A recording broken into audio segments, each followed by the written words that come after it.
Hi class, this is Professor Lilly, and I just want to go over, talk about the midterm exam study guide a little bit. So if you scroll all the way down, just this highlighted area, midterm exam, and the midterm exam study guides right here. Note that there are some resources here. These are the lectures that we did this up to this point in the course. So this is the one we just did. This covers both some basic news leads and alternative leads. And State of the News Media, we went over this the first few classes. We didn't really, I've only talked about web news a little bit. We'll talk more about that after the midterm's over in the second half of the semester. And so yeah, anyway, just click there. Get the study guide.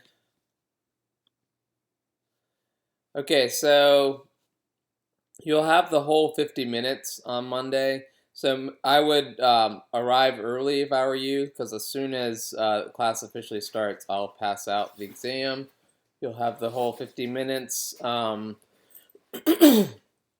Excuse me. So there are probably about, I think, 18 multiple choice questions. There's several short answer where it's like fill in the blank or give a short sentence, and then one or two mini essays at the end.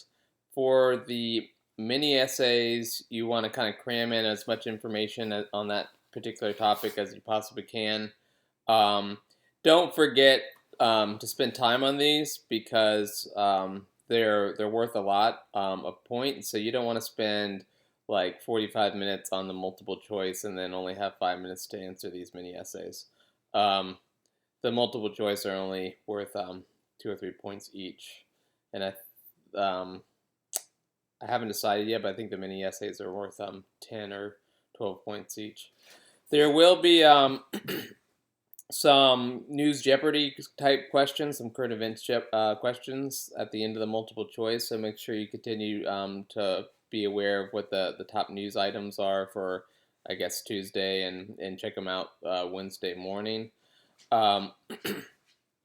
This is well, this is kind of a joke here, but there will be some grammar and AP style questions as well.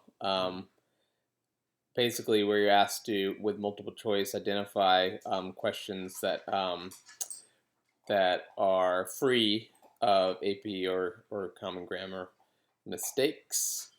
For the readings, we have assigned all the chapters up to quotation and attribution in the book. We did skip 2 chapters. We skipped the chapters on media or news ethics, journalism ethics, and then also press laws. And so obviously you aren't responsible for those 2 chapters, but all the other ones. As well as for the 4 News U courses that were assigned up to this point. Let's see. And then I've given you lots of terms that you need to know. And these are from my lectures and from the textbook chapters. So just make sure you know these. I'm going to set up a discussion forum that's under the midterm exam section of Moodle. And if you have a question, then you can ask it there. And the reason why we're using a discussion forum rather than just emailing me is that other students can see my response to a question that one of you might have if they choose to go there and check it out. So I'll keep an eye on that. I'll create that as soon as or by the time I post this video. So and I'll check on it a couple times a day. Give me a little time, and I'll check on it tomorrow, Tuesday as well. And here's more concepts that you need to know. Make sure that you review your notes from the State of the News Media reports that I asked you to look at, and then also, and especially, the student presentations that you did that week. So if you recall, each team sent me a few multiple choice questions. So some of those might be in there. And then these could also be topics for the mini essays. Um, let's see. I'm trying to see if there's anything in here. I'm not sure if we um, fully covered. We never ended up having the discussion about newspapers thinking the unthinkable. Remember that reading? But you do need to have read it, because I probably will pull a couple, relatively easy, I think, questions from it. The concept of the walled garden is in that reading, so you want to make sure that you know what that is. Um, and we haven't talked too much about journalists' use of Twitter and social media, so I don't think I'm going to put a question on that there.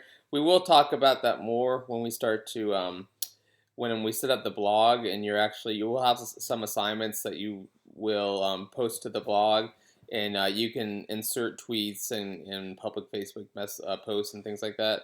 So we'll do a little bit of research about how journalists use those social media and then that question will be on the final exam. Um, but I'm looking through here. We didn't talk as much about the crisis facing newspapers today. Um, Basically, and it is covered in that reading, Newspapers Thinking the Unthinkable. But basically, newspapers did not, even though they knew that younger people weren't reading newspapers and watching TV instead, and that their subscriptions were going down as people who read or subscribe to newspapers, printed newspapers, have died out. Um, and then the recession came. At that point, they weren't really well prepared for making revenue through website advertising.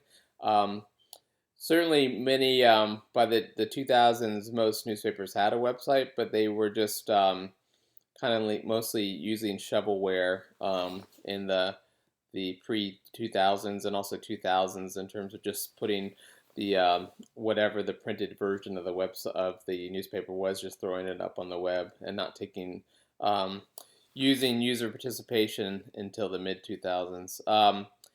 And then when the recession of 2008, 2009 came, several newspapers folded. They started laying people off.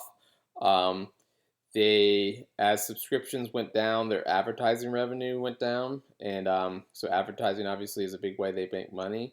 And then another way that they used to make money was classifieds. So if I wanted when I was a kid, if I wanted to buy a bike, a used bike, then I would look at the classifieds and see anyone who was selling it, like on Saturday or Sunday morning. And today, as we know, if you wanted to buy a used bike, where would you go? Well, you'd probably go to Craigslist or eBay. So that part of their business model also, or pretty much totally went away.